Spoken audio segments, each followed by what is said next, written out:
for this spreadsheet, I would like to get a tally of all the checks in each column. And to do that, I'm going to use the countif formula. To start, I'm going to click in B17 and put in equal sign.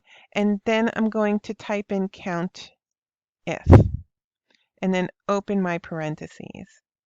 I want it to count from B2 all the way to B16, and then only if there's a check in that column in a cell. So to do that, I would put a comma and then true. And then hit enter. Once I hit enter, it should tell me that there are 2 checkboxes in the cell.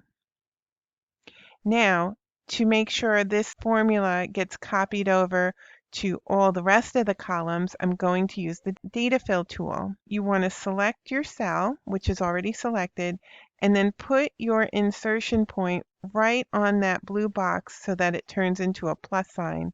Then click, hold, and drag across all the way to the last column.